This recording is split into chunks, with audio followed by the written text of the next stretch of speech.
سورۃ الانفطار یہ مکہ مکرمہ میں نازل ہوئی۔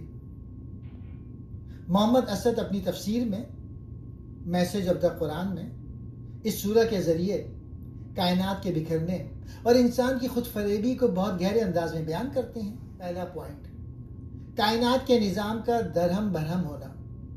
سورہ کی ابتدا 4 بڑے کائناتی واقعات سے ہوتی ہے: آسمان کا پھٹنا، ستاروں کا جھڑنا، سمندر کا بہہ نکلنا اور قبروں کا شگافتہ ہونا۔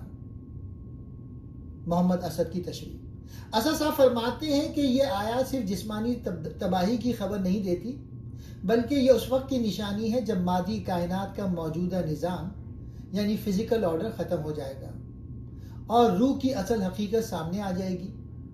اس وقت ہر انسان جان لے گا کہ اس نے اپنی زندگی میں آگے کیا بھیجا تھا اور پیچھے کیا چھوڑ کر آیا۔ دوسرا نقطہ، انسان کی خود فریبی یا غفلت۔ آیت نمبر 6 اس سورہ کا سب سے جھنجھوڑ دینے والا سوال ہے: اے انسان، تجھے تیرے اس رب کریم کے معاملے میں کس چیز نے دھوکے میں ڈال دیا؟ احسان فراموشی۔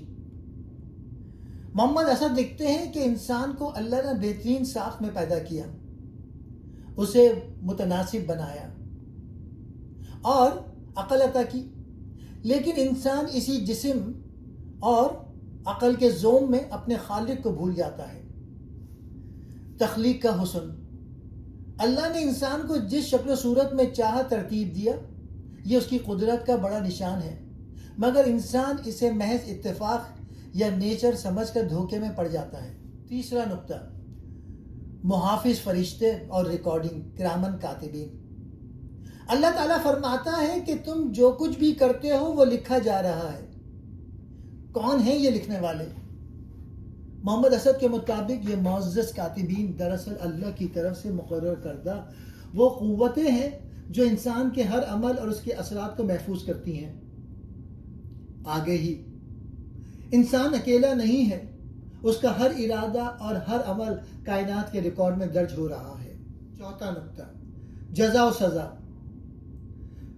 سورہ میں 2 انجام بیان کیے گئے ہیں: نیکوکار، وہ لوگ جو سچائی اور نیکی کے ساتھ جیتے رہے، وہ نعیم یعنی خوشی اور آسودگی میں ہوں گے۔ دوسرے، بدکار، وہ لوگ جنہوں نے حق کو جھٹلایا اور اپنی فطرت کو مسخ کیا، وہ جہیم یعنی آگ کے عذاب میں ہوں گے۔ محمد اسد واضح کرتے ہیں کہ یہ عذاب ان کے اپنے ہی اعمال کا نتیجہ ہوگا۔ پانچواں نقطہ، روز جزا کی حقیقت۔ سورہ کے آخر میں یوم الدین کی اہمیت بیان کی گئی ہے۔ بے بسی کا دن، اس دن کوئی کسی کے کام نہیں آ سکے گا اور سارا اختیار، حکم صرف اللہ کے ہاتھ میں ہوگا۔ انصاف، یہ وہ دن ہوگا جب مادی اثر و رسوخ ختم ہو جائے گا اور صرف انسان کا کردار ہی اس کی پہچان بنے گا۔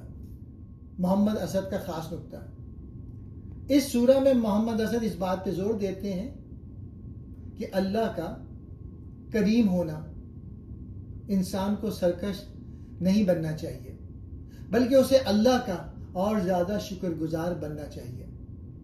انسان کا اپنے رب سے غافل ہونا دراصل اس کی اپنی عقل کی کوتاہی ہے، کیونکہ کائنات کا ذرہ ذرہ اس کی کاریگری کی گواہی دے رہا ہے۔